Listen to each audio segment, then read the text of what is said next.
Hey everyone, and welcome to Tactical Tuesday on Gray Man Prepping. Tonight's topic is, how much electricity do you need? And we're going to talk about that and everything else on it. And let's go over here. I think I hit the button wrong there on that. Go back. No. So I'm jumping back over there trying to correct what happened there. Figure out what. I was going to say, when did you get birds on here? There we go. That's what it is. I forgot to take the timing off the first slide. All right. Yes, I'm in the dark. I'm operating on minimal electricity. And I'll tell you how I found out about how much electricity it takes when we get into it. But first, let's say hi to everybody out there in the side. The first person who made a comment made it when I first posted, brought it up, hours and hours ago.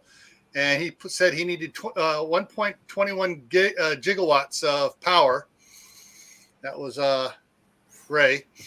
Second one in was Super Scout, and he said he only needed a steam engine. So I guess we're talking time travel here, folks. Well, I got to keep that DeLorean running somehow. That Mr. Fusion just ain't working right. All right, 1.21 gigawatts, that could run almost half a city. I mean, come on. Next one in was Walt Rogers, and he says that they produce 3 times what they use. It's an extra source of income.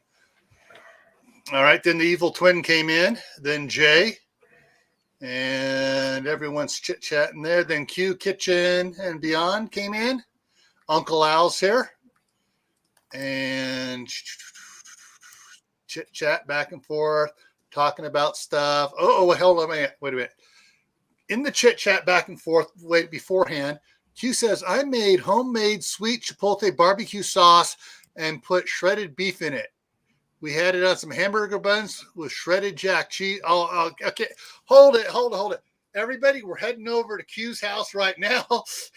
I'm saying, because when I first read that, my stomach started growling. All right. Next one came in. Lewis came in. And Lewis, I actually went and Googled how to pronounce your last name properly, and I got 4 different ways of pronouncing it.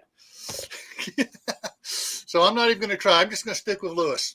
You know what we used to do in the military when we got somebody with a long last name like that? We just call them Alphabet.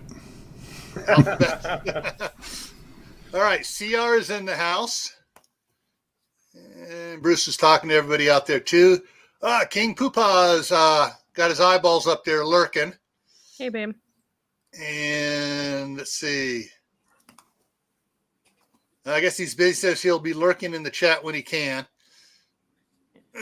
Working. And he says he don't need any snow. True that. Purple T-Bear's in the house. And everybody's chit-chatting there. Courtney's talking. CB's in the house. That's Hugo Homestead. Hey, Hugo. Garden State Gardener's in the house. Hey, Joe, just as I was starting this, that video you put out there for prep for it popped up on my next thing to view. So that's going to be a fun one to look at. All right. Shady Hill Homestead's here. And Kaylin Strain is in the house. Suburban Hillbilly is here. Hey, Passamaquoddy. Tina Weber's here. Gear Grinding 19's here. And going down here, everybody's chit-chatting. And wow, there's a lot of people in here. A lot of comments just flying in here now. Vitra's here. Hey, Vitra. Hope I don't miss anybody. Christy Betts is here. Oh, wow. Mary Beth Smith. Oh, Corsair Trainer's in the house. Hey, Steve. And everybody's talking back and forth. Good. Warren Lewis is in the house. And more people comes in. More everybody starts talking. I'm falling farther and farther behind. I think I've caught up. Pastor McGuady's in the house. And we've caught up. All right. All right. So let's go over here. And all right. Before we go to the slides, I have to clarify something. statistically speaking, stats can prove anything, and 97% of the people know that. Not even a giggle from the panel. That's because I can make anything that's a statistic say anything I want to. They made us take that when I was in my master's program. Yeah. Quantitative and qualitative. All right. So some of these slides here take with not an ounce of salt, a pound of salt. Because I have some, I tried finding some good ones, and all I could find is a bunch of other ones here. So, all right. So this one here is residential electrical consumption by end use 2015. And they said previously published end uses, and then they said new end uses, a whole mess in here, but they don't break. Yeah, so they don't break out percentages on it, so you don't know what they're trying to say. But looking at this, this is it looks like it's an all electric house. Because it says water heating, 14% of the electrical bill is water heating. So, and like Brett and Amy Broussard did, they finally got a propane tank in. Yeah. Got rid of their electric water heater, got rid of their electric stove. That's what I want to do. Their electric bill went down. Yeah. That'd be amazing. That was 98% of a laugh. Yeah, I saw that. All right.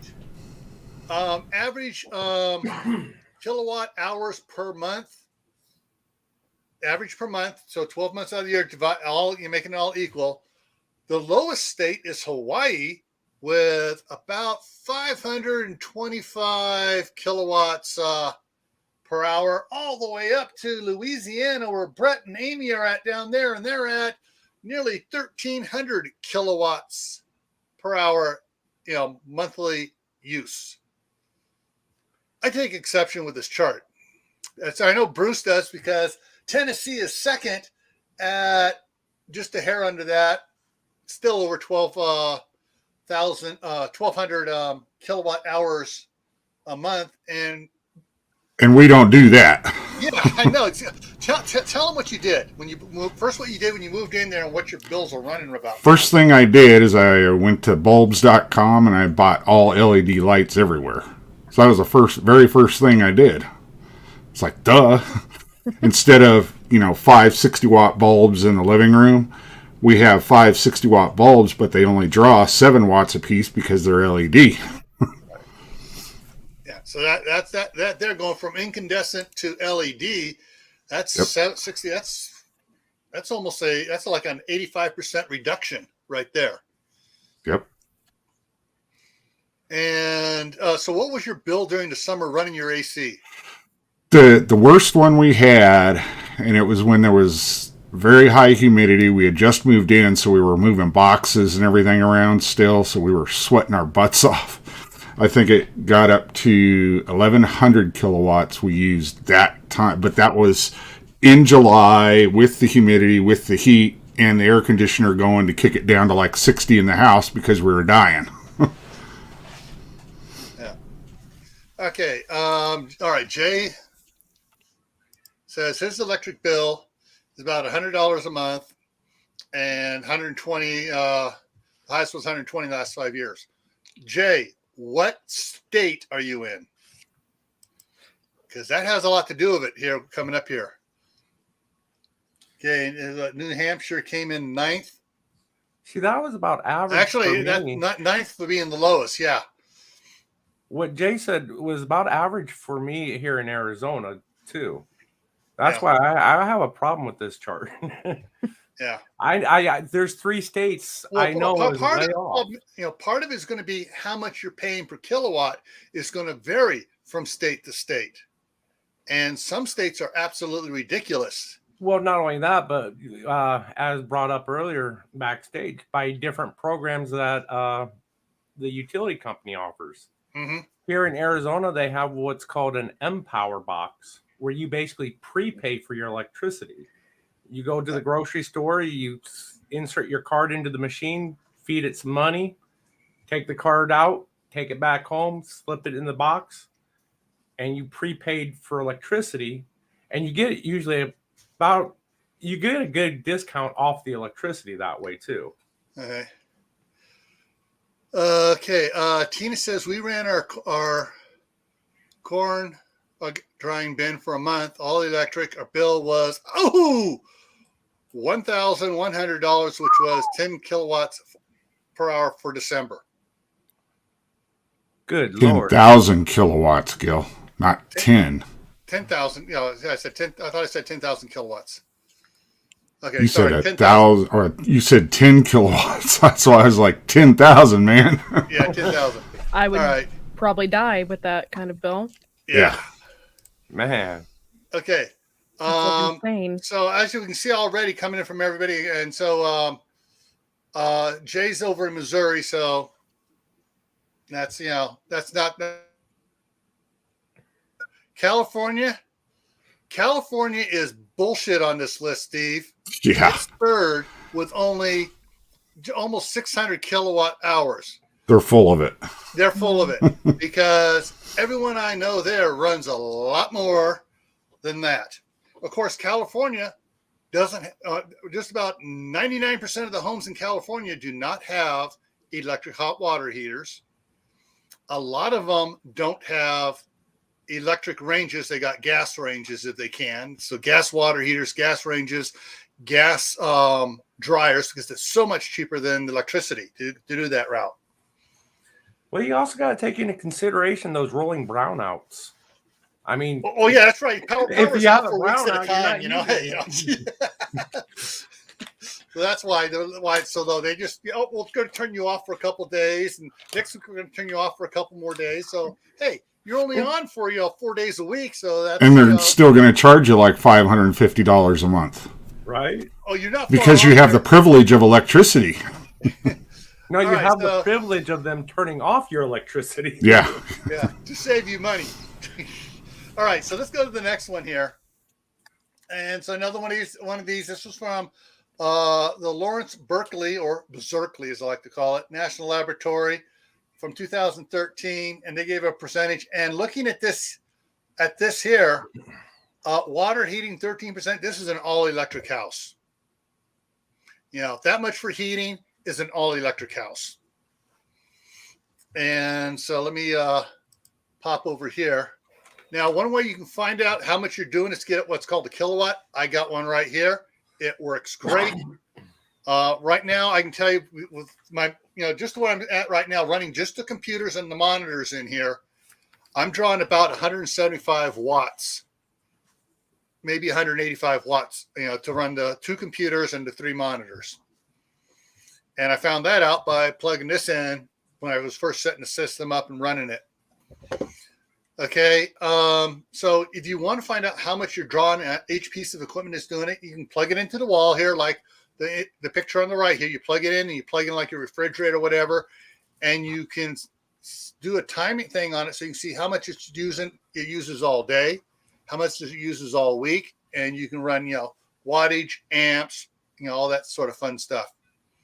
Now, the next thing here, just so so what you're paying. I know California pays more than Idaho does per kilowatt. Flat out pays like 10 times as much, it seems. Because, all right, I blocked out account numbers and stuff here, and stuff that was being posted already. So 275, that's even low for what my wife does in the San Francisco Bay Area. And she the AC doesn't come on until it's at least 70 something in the house.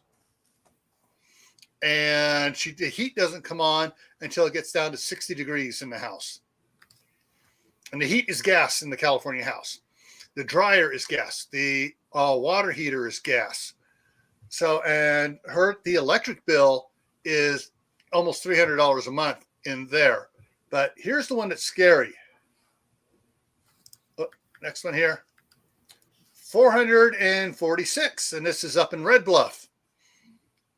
Now, I also found some bills online, and I know from neighbors in California, some of them are running $600 to $700 a month electric bills, and they still have their gas washers, dryers, and stoves. I mean, washers, gas dryers, water heaters, and stoves. So, and here's what's interesting. You have, is this the one? Total EMA charges before taxes. That maybe it's the one before it gave the, it's the one before it. Let's look at the one before it. PG&E has these things. Current PG delivery charges. Sonoma Clean Power electric generation charges. So Sonoma Clean Power generates the electricity. PG&E delivers it. And PG&E charges, yeah. Anyways, and like for the San Francisco Bay Area, we got like 4 lines of this crap. Mm-hmm. Of buying so much from this one, so much from that one, transmission line fees, PG&E delivery charges, and all this other crap, and it's just ridiculous. Another reason why my wife wants to get out of there and up here, because for those PG&E don't want me to finish laying them on the line. Up here we have Rocky Mountain Power. This house is all electric. The first month I moved in was for February. The electric bill here, because I immediately went through and changed out all the lights. They had fluorescent lights, screwing lights in, all the light fixtures. Took them out, put in LEDs. The furnace here has not been run in 21 years. The electric bill was $59. How did I heat the house? I got a wood-burning stove. Now, Brandon, the guy I bought the house from, his first month in, when he moved in late November or whatever, turned on the electric furnace. His first month bill with an electric furnace, $500 and change. Oh my God. Yeah. Sounds like California. Yeah. He immediately went on and checked something and found out that he had signed up for the, they have a rate change thing here. They have 2 tiers. Tier 1 is from like 7 o'clock in the morning till 10 o'clock in the evening. That's the high rate. From 10 o'clock in the evening to 7 o'clock in the morning is the really low rate. He went in and he put a timer on the water heater. So the water heater only runs at night. He turned off the furnace, went and bought a wood-burning stove and installed a wood-burning stove. Yeah. And yeah, and he goes, because he's 2 months, he said, paid for that really fancy wood-burning stove he put in. What's really popular around here is those outdoor wood-burning stoves that you can hook up to your house. Right. Like central boiler. And yeah. Yeah. Our neighbor has one and he just has like this mound of firewood right next to it. And yeah. Stokes it up and it runs for a day and a half. Yeah. Yeah. That's one of the things we're looking at putting in here too. So, like I said, in California, some of the electric bills of people we know, of course, they have the new houses, and of course, they got to make sure it stays at 65 degrees in the summertime and 68 degrees in the wintertime. Mm-hmm. And they have all the fancy lighting. They have the 186-inch plasma TV on the one wall and another one on another wall. Yeah. Anyways, I don't need that many TVs. That's ridiculous. And they got like 2 or 3 kids, so each kid's got to have their own 32-inch TV in their room. Absolutely. Yeah. So, yeah, you want to make sure that you're not winding up doing this over your electric bill. All righty. Courtney. Yes. Your electric bill. Mm-hmm. Your house is all electric, but you have an oil furnace and a wood burning stove, correct? Yes. And so, what's your electric runs? It's still it's like $250, $260 a month. Okay. And Ray, yours is how much? Well, you guys are all going to be mad at me. Mine is $0. It's included in my rent. Oh, that must be nice. However, one of the apartments that I did rent, I did pay electric. And now this apartment, mind you, was built back in the late 70s, early 80s. So it was a shitty construction to begin with. There was no insulation in the walls, and it was on the second floor. However, due to the electric program that we have out here in Arizona, $100 was about average during the winter, and $125 a month was average for summer. Mm-hmm. But that's also after I did just like Backwoods did, changed out all those light bulbs to LED lights. Okay, Ginger says hers is about 250 and she uses radiator heaters and the house is old and drafty. Yeah, that's my house. It's old and drafty. It's been, see, my grandfather, he just thought it was so cool to add on all the time. Yeah. When he did that, the furnace doesn't, we have the furnace, it just doesn't go everywhere. So the living room doesn't have heat. And then the upstairs, by the time the heat it reaches up there, it's freaking cold. It gets so cold upstairs. Like if I close the bedroom door, it'd be like, it would be as cold as it is outside. So I got to keep the bedroom door open so that the heat from the stove can go up there. Because if not, we'll freeze. It'd be ridiculous. All right. So Kaylin's got her heater turned off. Turned it off yesterday since it was above freezing. And then she says, Kaylin is bundled up layers and layers of clothes in her apartment. Yes. That's how I have to do. Because if not, I would freeze. Yeah. Well, when we were in PA, what Purple and I used to do was we would set the heater during the winter months at 68. And when we went to bed, put it down to like 62 or 63. Put more blankets on the bed, put sweats on, put a sweatshirt on. And then during the summer, we had a little portable air conditioner that we could plug in. And we would use that maybe a couple of hours, shut it off. It'd warm back up, use it for a couple of hours, shut it off. So we weren't that bad when we were in PA, believe it or not. And it can be crazy up there during the winter. Yeah. The okay, you got a comment from Pastor McGuady there, Courtney. Yeah, I know what you mean, but yeah, we haven't done that. We thought about it. We have to figure that out. Yeah. One of the things for the house across the street, it's got a gas furnace in it, and but the way the jackwagon over there plumbed everything on the cheap and didn't get permits for half the shit he did over there. Pardon my French. The two bedrooms downstairs had a 6-inch ducting going back to them, but by the time I went through all the rest of the stuff there, the bedrooms in the back were cold. And what I did for my daughter last year, went in and actually summer 2020, I went in and disconnected a couple of the ducts that were feeding to the living room, which had 4 ducts in it. So I disconnected 2 of those and bought a bunch of flex stuff and ran it back and put 2 extra ducts in their bedrooms, and they're all nice, toasty, warm. And the living room is still hot because it draws all the air back to the living room. So, you're getting, the living room and kitchen, stay nice, toasty, warm.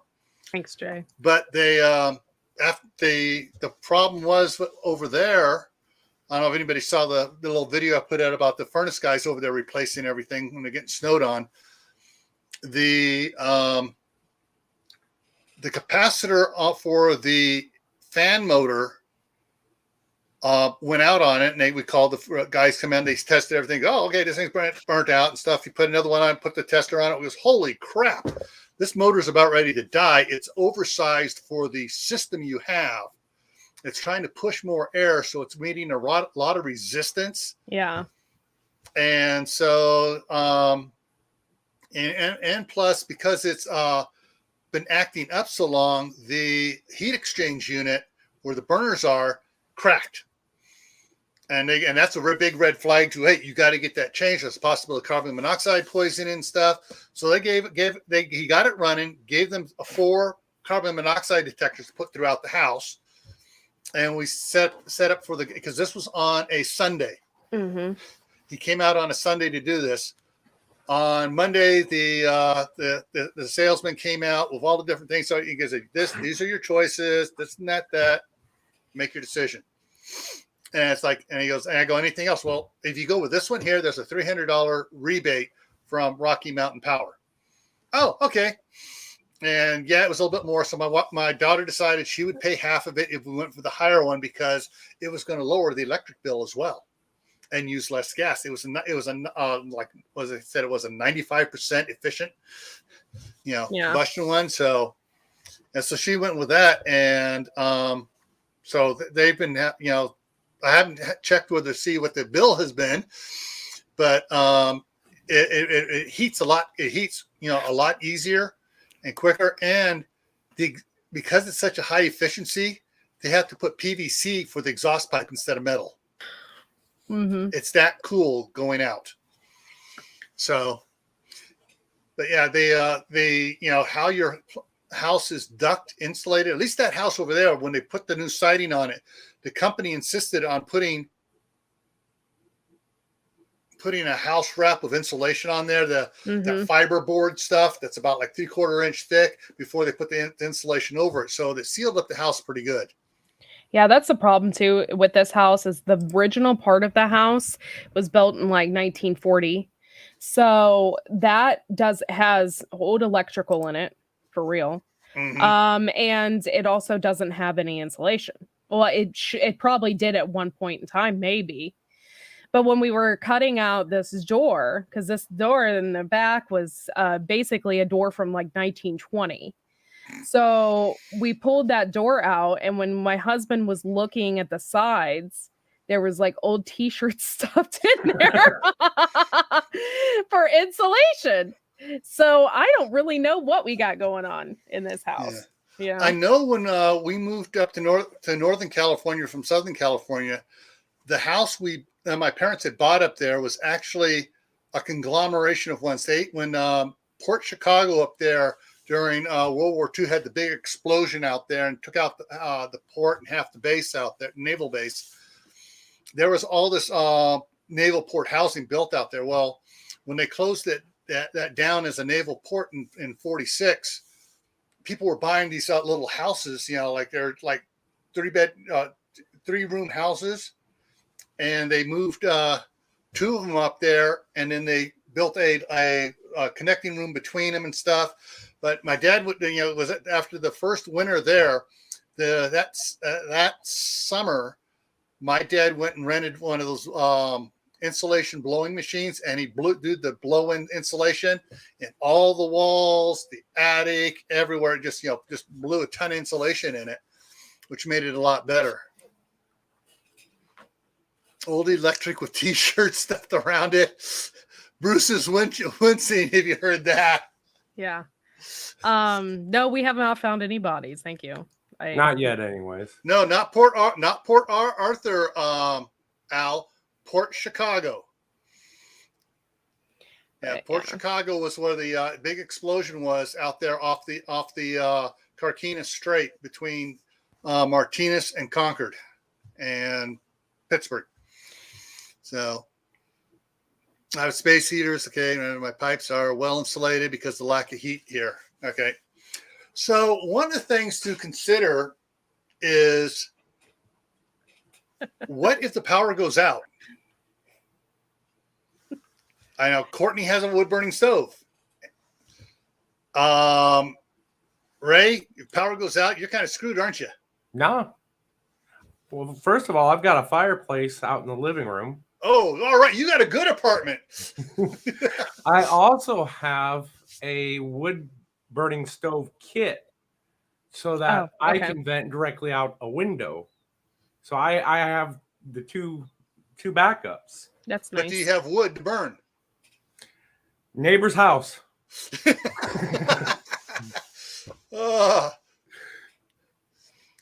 But yeah, I have some logs just in case.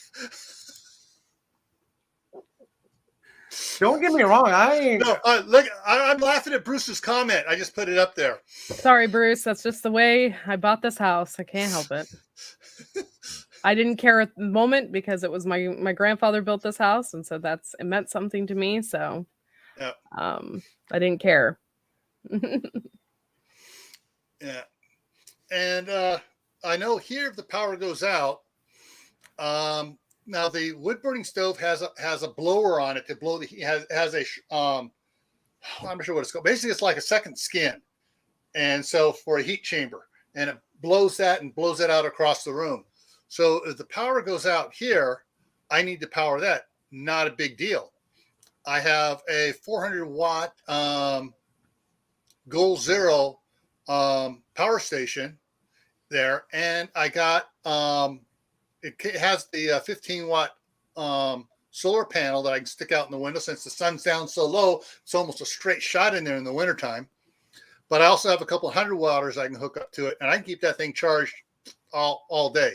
And so I can run the fan on that all day. And so it's power outage here isn't really going to affect me that much. And I can run my computers and the internet hub off my Kodiak, Mm-hmm. which is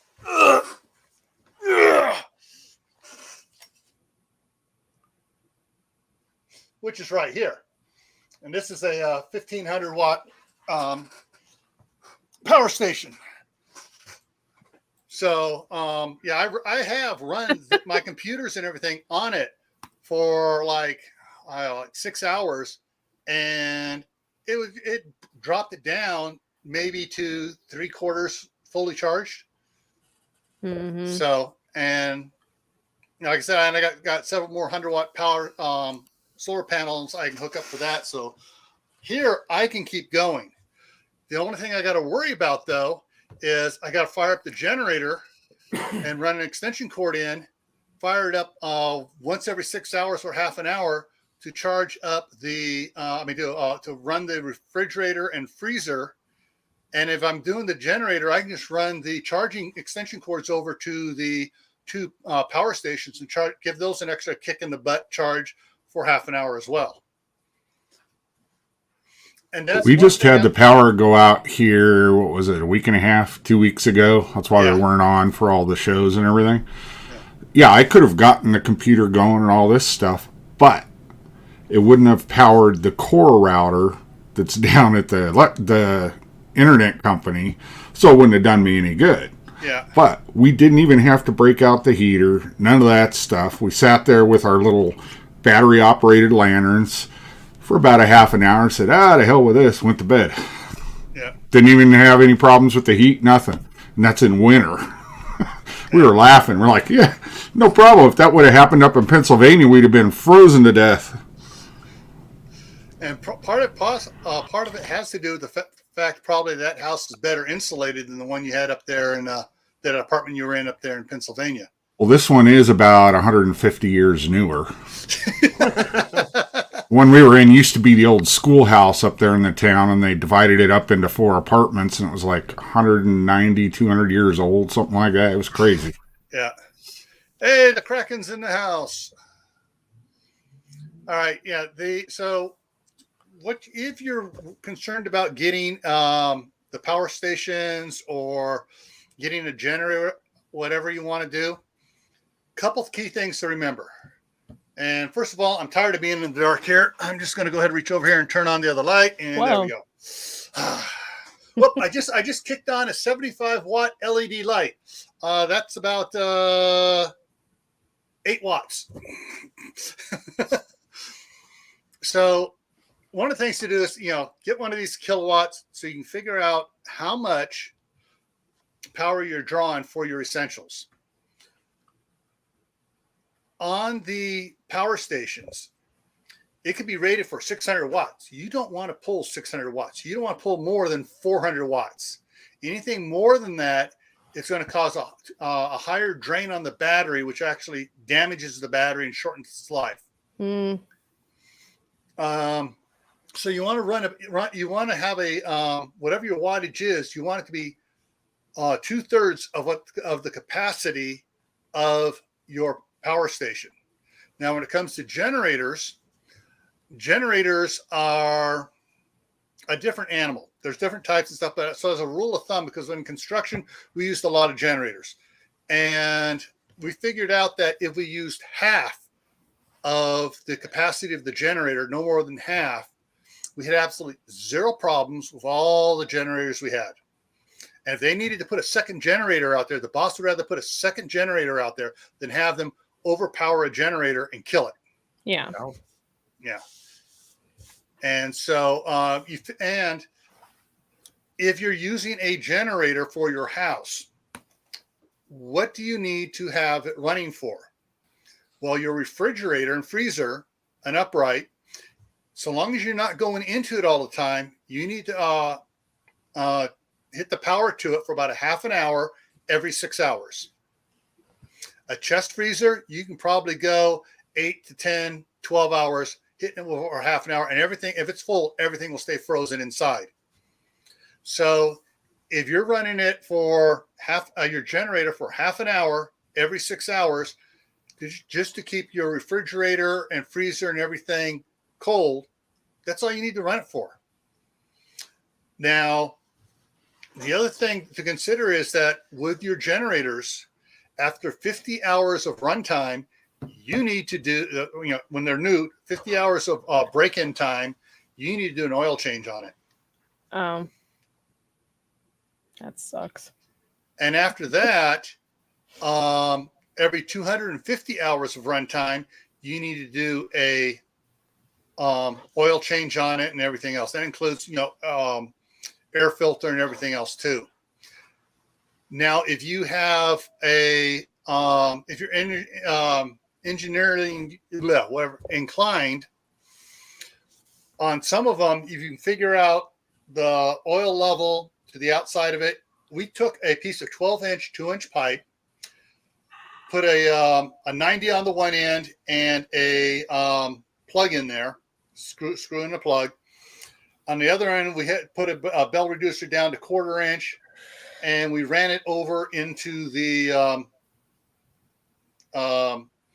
drain plug on the motor for the generator. And our mechanics would weld it up so it's sitting just right at the, rigid in there and everything else. So basically, it gave it that much more oil. It didn't overfill it, but it gave the spacing of the oil a little bit longer, so we could actually run it 24 hours a day, 7 days a week. And then on Sunday, we'd shut it down for an hour and do an oil change on it. And so that's one of the things there's ways to extend it on it. You can also see about, if you're buying a generator, find out what if it's got the standard oil casement on it. Some of the motors, the Briggs & Strattons, used to offer a enlarged case. Basically, it would hold like a cup or two more of oil at the level. So those are things you can check into. I'm not even sure they make those motors anymore. This was 28 years ago when I was doing that. And generators also to consider is what's your fuel. There are your gasoline generators. There's your diesel generators.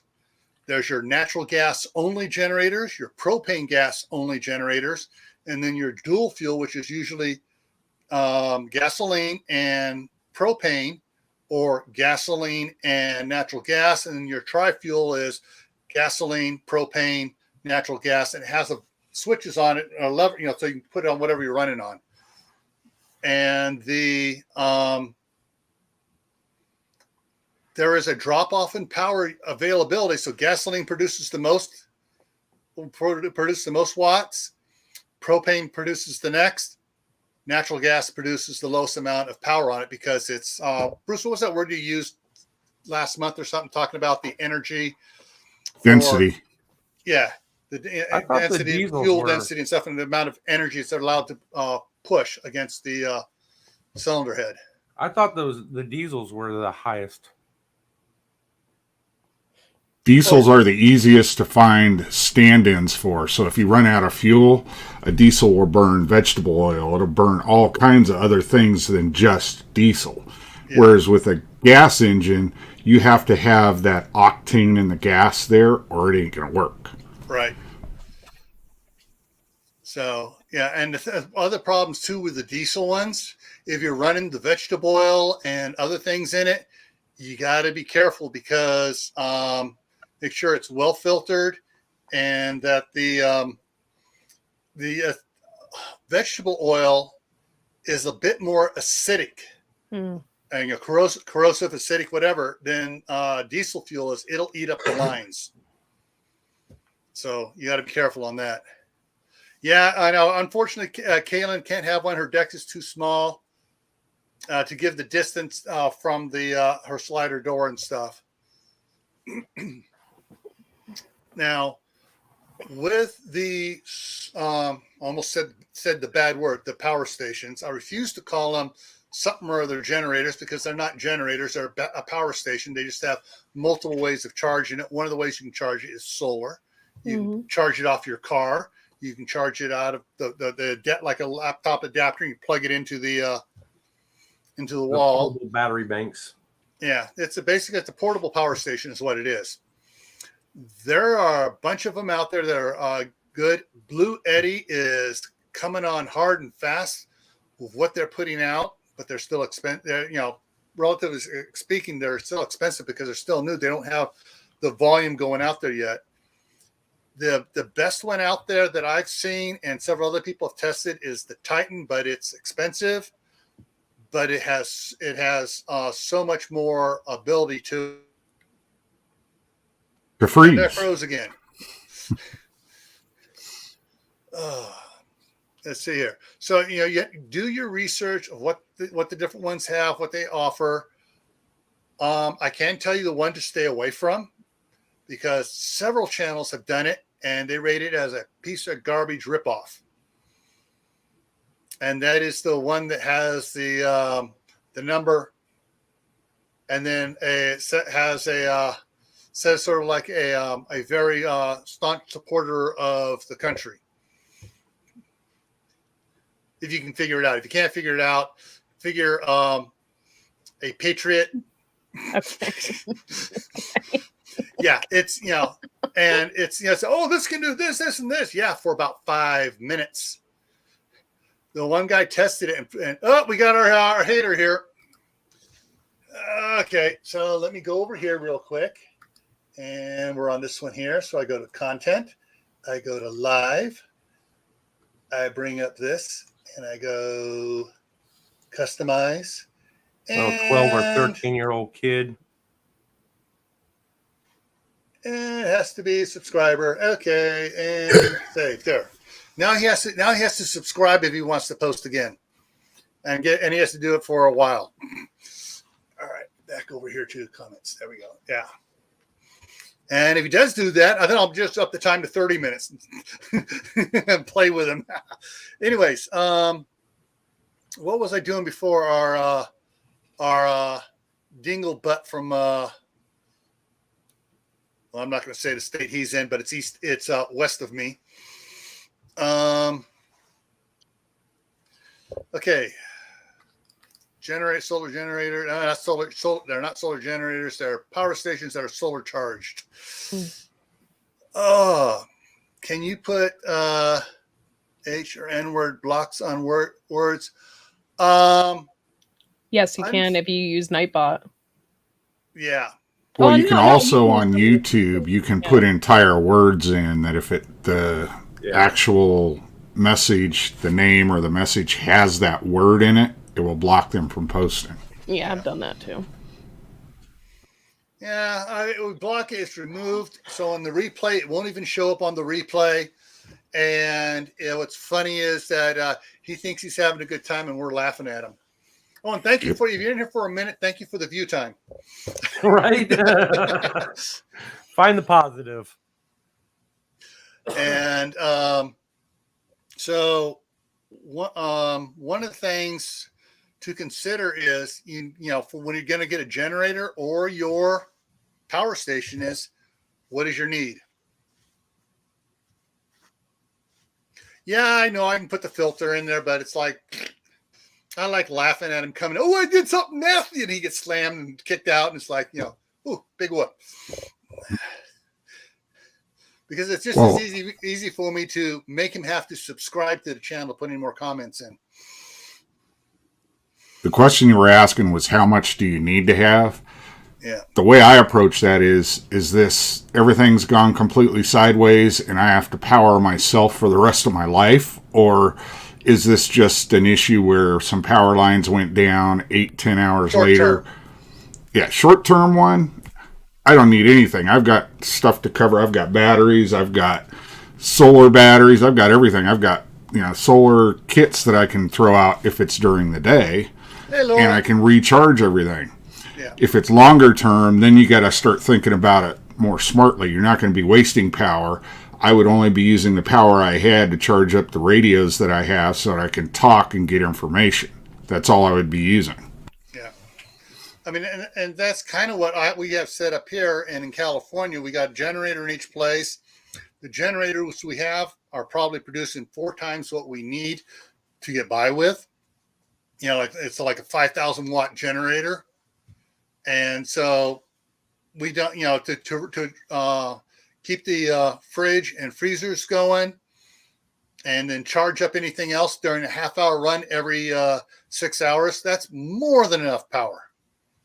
And of course, the one thing, of course, I do have another power station just for my bedroom for my CPAP. And so, yeah, it's one of those things to say, I got to have that CPAP at night. Otherwise, the entire, anybody within a quarter mile may think there's a couple of grizzly bears fighting over here. That might work to your benefit, though. Oh, he totally froze. According to my wife, is that I'm going, I go, for about a minute or so. She goes, sometimes she hits me, breathe. My God. My ex loved doing that to me. That was her sport at night. Yeah. Smacking me so I'd then start breathing again. If somebody did that to me, I'd probably punch them. I'll never forget so many times my husband tried to wake me up in the middle of the night and do something. One time I punched him in the eye. My wife knows that if I'm not waking up with a simple poke, she turns around and gives me a kick. That way her body's away from me. If I flop my arm over my leg. Kind of reminds me of when we were kids. Yeah. The only way we could get my mom to wake up, and this is bad. I feel so sorry that we did this to her. But we would just yell fire. That woman would wake up so quick. Well, yeah. Oh my God. And you'd make sure you weren't around for at least 15 minutes afterwards, though. Otherwise, you're getting. You weren't sitting down for a week. Yeah, Lewis, those Generacs, yeah, those are good.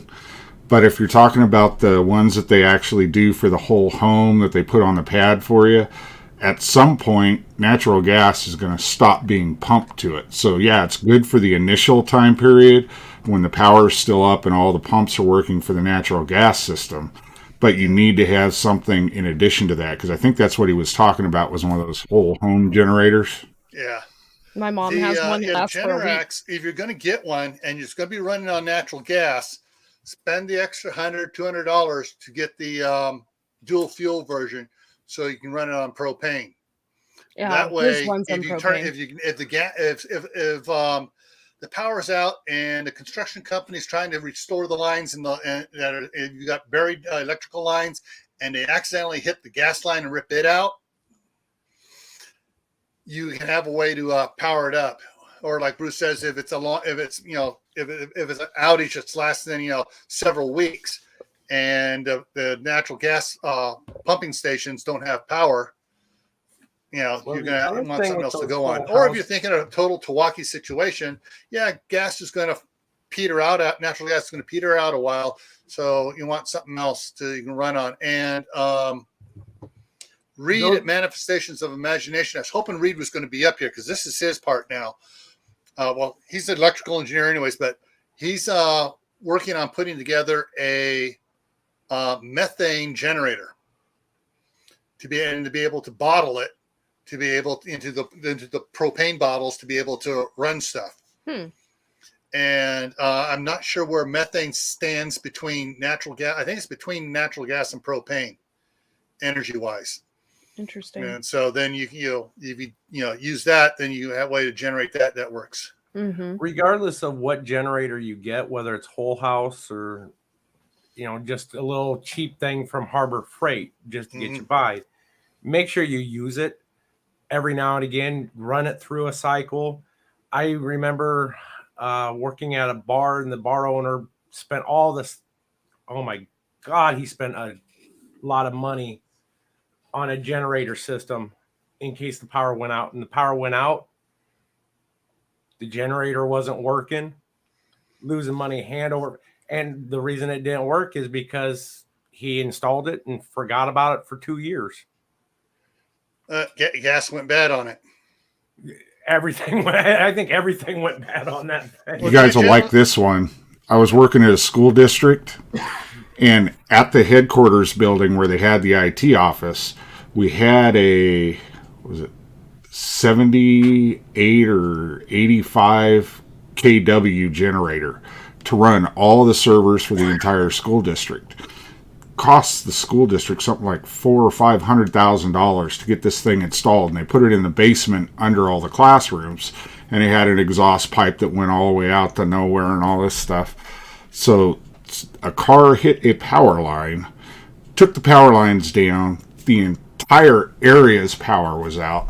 So we're sitting there waiting because we all knew that this thing was going to kick over because it had an auto kick over. If AC power was lost, it would automatically kick over, start up, and you had this big 1,500 cubic inch diesel engine or something that was back there that was going to start powering the entire headquarters building where we were.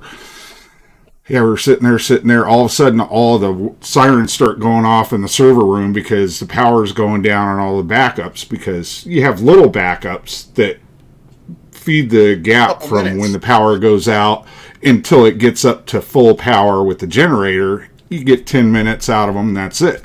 We're sitting there, and all these alarms are going off. We go running back there because there was me and the other guy that was there. He was a retired Navy guy and had worked as a engineer on the Navy ships. So he actually worked on generators entire Navy career. So they sent him back there because they figured he could fix it. And they sent me to back him up just in case something was really screwed up. So we're walking around this thing. Everything looks like it's hooked up. I had a stick in my hand and I hit the fuel tank that was on the bottom, and all I hear is an echo. Open the lid, dry. There was no diesel in there. There's supposed to be 1,500 gallons of diesel in there. There was nothing. They forgot to fill it. Yeah, and I looked at him and I said, how the hell did this happen? He goes over, he grabs the clipboard off the wall, and every single engineer that came in after the chief engineer had signed off that it was ready and it was fueled and ready to go, every other engineer never checked anything, just put their initials on it under his for an entire 9 months. Wow. So they were prepared, but they weren't prepared. Yeah. Oh, man. The manager in the IT department was pulling his hair out. He was jumping up and down. They had to call for a truck to bring in diesel to fill it up. That was like $7,000 just to get him to bring diesel out. Yeah. Oh, that's crazy. So even if you are prepared, make sure you have the damn fuel in this stuff. And that's one thing I like about generators that run on propane. Propane never goes bad. Yep. And if you like, we're thinking about getting my wife and I are kicking it back and forth. Do we want to get the house natural gas brought into the house? Because it's right out here in the street. All they got to do is, do the hookup and run it in. Or do we want to get a propane tank set up here? Yep. And we're kind of hemming and hawing. It's like, can we do both? And but yeah, if, you can get with those 100-gallon propane tanks that are big fat squatty ones and stuff. Mhm. You can get 500-gallon ones. You can get 250-gallon. You can get 1,000-gallon. Different size ones. You can get them and get them brought in. A lot of in certain cities, propane companies want to go, well, you already got natural gas. This is not for the house. This is for the generator. And you got to have to sign off that the only thing that's going to be hooked up to it is the generator and barbecue type stuff. Nothing to the house at all. Can't be hooked up to the house at all. That's one of the great things about the like PG&E, Pacific Gas and Electric. Anywhere that they're serving, you can't have any propane hooked up to a house. Nuclear is fun, yeah. All right. Need 2 of the 6-wheelers to carry 500. Somebody was asking me if we went to the gas station to get gas. What we had is we had one of the companies that hauls diesel around and fills up little miniature tanks that like companies have, like a construction company at their actual headquarters area. They would run by, fill them up with diesel, boom. So we had to call 2 of those out, and after everything was said and done, it ended up costing about $15,000 to fix that screw up. And the thing was, is they didn't even have to have the screw up, because the chief engineer was the one who signed off on, I went by, I checked everything, it's got a full 1,500 gallons of diesel in there. We opened the thing, it didn't even smell like diesel. There was never any diesel in there. Yeah, so they can't even claim somebody stole it. Nope. They screwed the pooch. And I bet the fuel filters on the generator were dry too. Oh, I'm sure. I don't know what they ended up doing after that. They never even started it up. Well, yeah, and the funny thing is there was supposed to be a monthly test of it. So how the hell did they do this monthly test for the last 9 months? And sign off on it? Yes, it's producing power. It's started up. It's shut off correctly. They did all these tests supposedly every month, and it was signed off on. I was like, really? Was it an outside contractor doing the tests, or was it? No, it was the maintenance guys for the school district. Somebody got a butt chewing. Oh yeah. Oh man. Yeah. So whatever you decide to go with, there's a lot of things to look into. My friend Ben Gilmore, who has the channel, is Minuteman Prep. He was did put out a video of his survival retreat cabin off grid up here in the mountains here. In a snowstorm, he was still able to charge his power station up there and run some stuff, and some of the panels were covered with snow and he went out dusting up, but even with the snow blowing and everything else, because he over paneled his system. Now you got to be careful about over paneling your systems. Some of the power stations cannot take over paneling. You over panel it, you're going to fry it. He has the Titan up there, and the Titan can overpower by 2,000 watts, overpower it, and it has a forget the electrical thing that takes the 12 volts to charge it, but it has a limiter on it, so it'll stop anything more than the 2,000 over, and it trickles down the other, so it meters it basically what's coming in. And he totally, I mean, if you look at the video, you'll see he over paneled that one for such an event to be able to run it in the wintertime when there's hardly any sunshine in it all. And so make sure whatever type system you get, you can over panel it. And Ben's done reviews on just about every system out there. He buys them himself, runs tests on it, does videos on it, and he tells you which ones can be overpowered, how much they can be over paneled, and which ones can't be over paneled. So if you're going to go to some sort of portable power station, you want to make sure you can over panel it so that you can put more panels on it. So during the low time, it's getting enough to keep it going, and during the high summertime, it's not burning it up. All right, 19 others. Yeah, it's time for us to wrap it up here. Courtney, you got on your live tomorrow. You got Blue Farm, right? Yep. At what time? 9:30 p.m. Eastern Standard. 9:30 Eastern. Okay. Yep. And then is there an after party? Yeah. Okay, after party after the interview with Nikki and Jay. Jay. Mhm. All right. I knew it was a relative. I have a cousin named Jay and I have a cousin named Guy. So I knew it was one of those two. All right. Then Thursday, back here on Gray Man Prepping, is the scenario event on Thursday is after the oil is gone. Bullshit. But so some people say, the oil's all going to be gone. You got to be prepared for it. We're going to talk about, all right, the oil's all gone. Now what? And we're going to talk about that. Then Friday night is investing in your homestead. What do you need to get? What do you not need to get? We're going to talk about budgeting a little bit and what are the important things. What's the life of kerosene? Ooh, kerosene lasts like diesel does because it's a lower grade. It doesn't have to have like 80, 90, 100% octane. So yeah. Kerosene is lasts a little bit longer than number 2 diesel because basically kerosene is number 1 diesel. But you still if you have it stored, you need to add the stabilizers to it. You also need to check if it's like in a 55-gallon drum.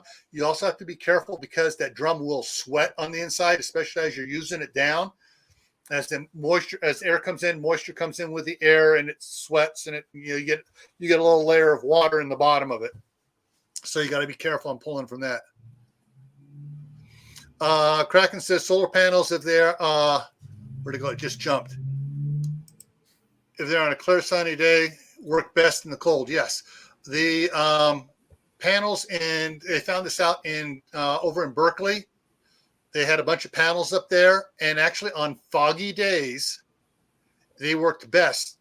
Summer foggy days when it keeps it cool, the fog kept the panels cool, but the right light still penetrated the fog and gave them charge. So filter out the water. Emma's right. There is filters you can get for the diesel fuel. It's called a water separator filter. Caterpillar at John Deere are the best places to get those. Okay, so that's what's coming up here. Next Monday is got to change that one. I'm going to change that around on Monday. So I just got a request to change it. I forgot to change it on my list here. So with that, everyone, thank you for coming in. Thank you for everyone sharing your electrical bills there. Yeah, just be glad if you're not on PG&E. Be glad PG&E screws its customers over left, right, and center. So that's one of the reasons why my wife is thinking about getting out of California before she had planned on it. Yeah. So with that, everyone, stay happy, stay safe, stay prepared, and we will see